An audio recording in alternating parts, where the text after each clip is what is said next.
Copenhague, le port de l'espoir. C'est ainsi que le Premier ministre danois Lars Løkke Rasmussen a décrit ce que devait être la conférence de Copenhague lors de son ouverture. Vous êtes les dépositaires des espoirs du monde entier pendant ces 15 prochains jours. Copenhague va être le creuset des espoirs de l'humanité. À la fin de cette conférence, nous devons avoir trouvé des solutions pour améliorer l'avenir de toute la planète. Pendant 11 jours, 192 pays tenteront de trouver un accord limitant à 2 degrés la hausse moyenne de la température de la planète.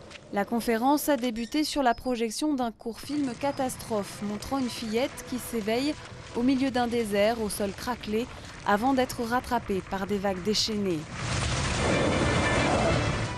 Le ton est donné, seul un accord ambitieux permettra d'échapper à de telles perspectives.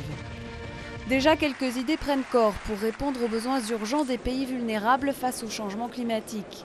Un financement immédiat de 10 milliards de dollars par an jusqu'en 2012. Un pas en avant pour les pays en développement, mais qui reste insuffisant.